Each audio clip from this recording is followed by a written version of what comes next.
Everyone thought Pastor Creflo Dollar had it all together. The power, the money, the fans all over the world, and that super confident vibe like he was picked by God for something huge. But behind that perfect look, things were slowly falling apart. In the last few months, the guy who always preached about never-ending success has had to face stuff he never saw coming. And now some really hurtful truths are coming out, and Creflo Dollar has to deal with something he never warned his followers about: the chance that everything he built might have started with one giant mistake. His story didn't start in a fancy house, a huge church, or on TV. Creflo Augustus Dollar Jr. was born on January 28, 1962, in College Park, Georgia, in a normal house full of rules and church. His dad was a police officer, and his mom served lunch in the cafeteria at Kathleen Mitchell Elementary School. That little cafeteria job seemed tiny back then, but it would come back into his life years later in a way he never guessed. When he was a kid, he never thought about being a pastor. He wanted to play pro football, and he kept that dream when he went to West Georgia College in the early 1980s. But one bad injury ended that dream and became the first big change in his life. While he was healing, he started going to Bible study, not because he loved it, but just to have something to do. Then one day he said he felt born again, and that moment flipped his whole life around forever. Soon he was running his own little Bible study groups, and they grew way faster than he thought they would.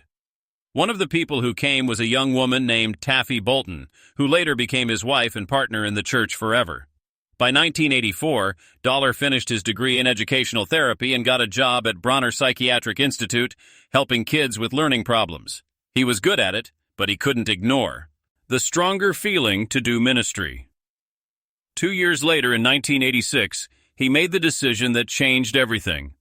He started World Changers Ministries Christian Center inside the cafeteria of Kathleen Mitchell Elementary, the exact same place where his mom used to serve food and where he had been part of the school's first black student group years before. Only 8 people showed up to that very first service. But the way he preached, simple, bold, and easy to use in real life, really clicked with people. The crowd got bigger fast, and his dreams got bigger too. What started in a school cafeteria turned into one of the biggest megachurches in America, and his prosperity message made him famous worldwide.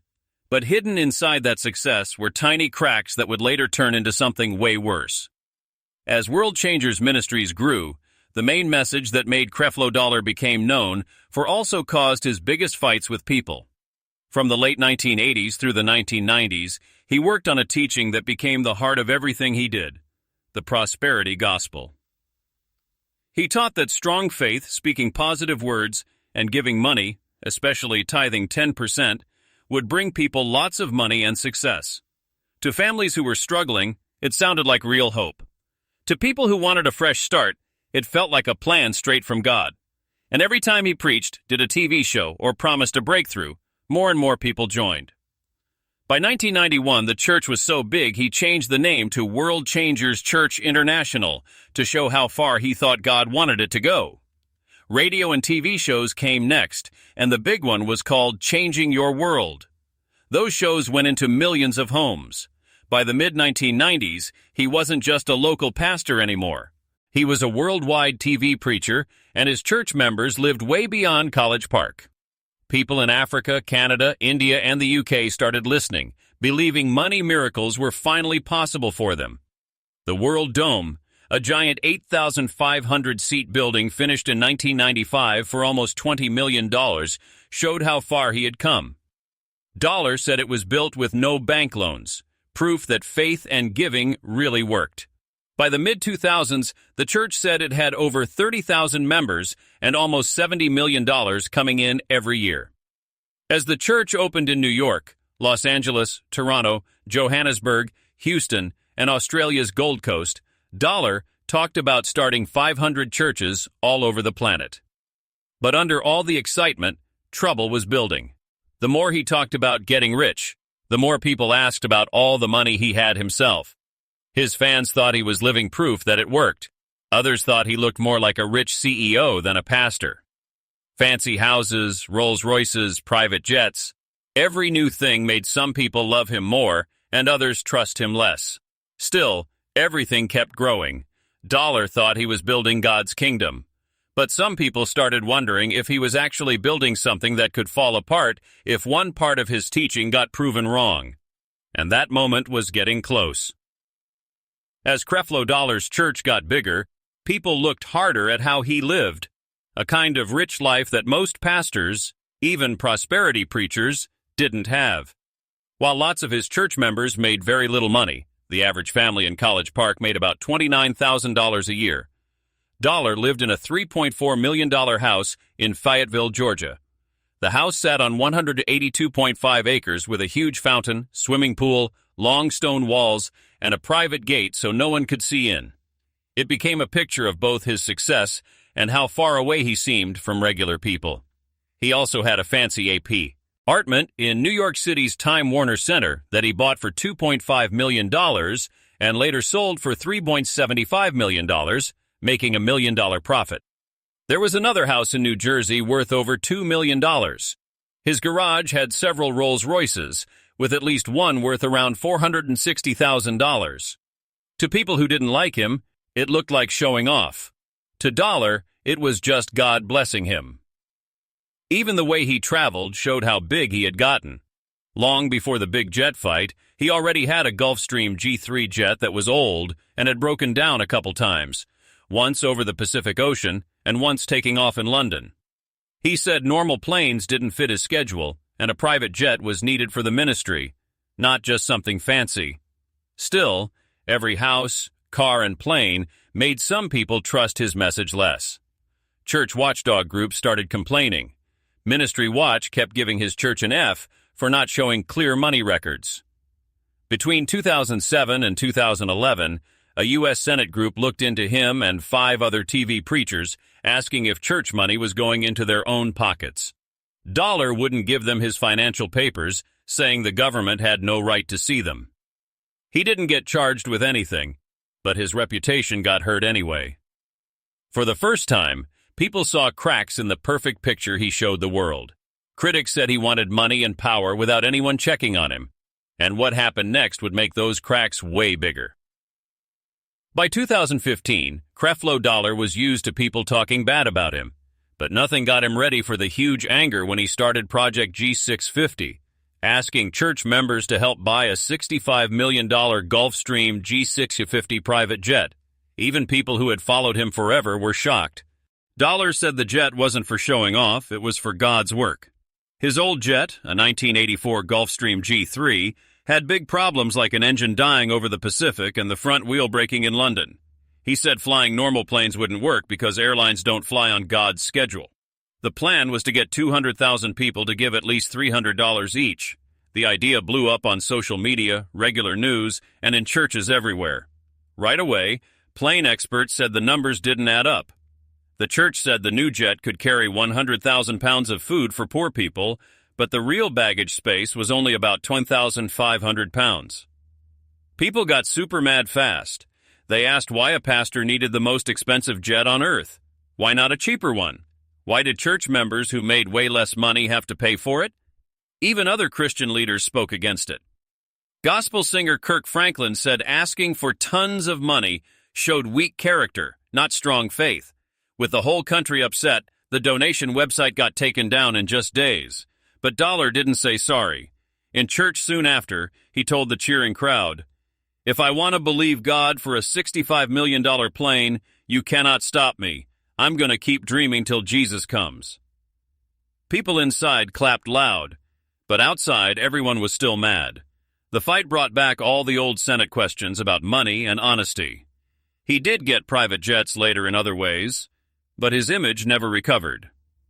To lots of people, that jet became the perfect picture of everything they hated, a preacher whose faith seemed to grow the richer he got.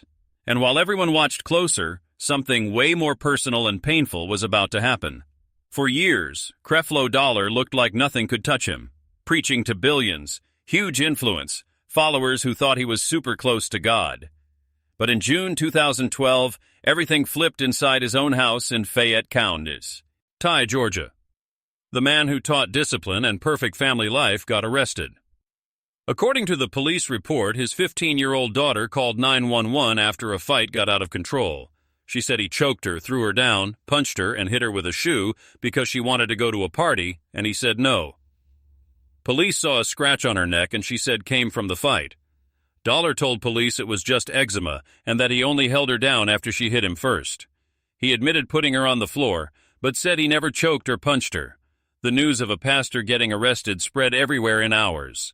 It looked so different from the calm, powerful man they saw on TV talking about family and God. He was charged with simple battery and cruelty to children, and people looked at him harder than ever. A few days later, he told the church the story was blown way out of proportion, and the crowd clapped like crazy, thinking he was attacked by lies. Many fans said parents should be allowed to discipline kids, but others said he went too far and churches protect leaders instead of kids. In court, the charges got dropped after he finished an anger management class, but the hurt to his name stayed. Even some loyal fans started wondering what was really going on behind closed doors.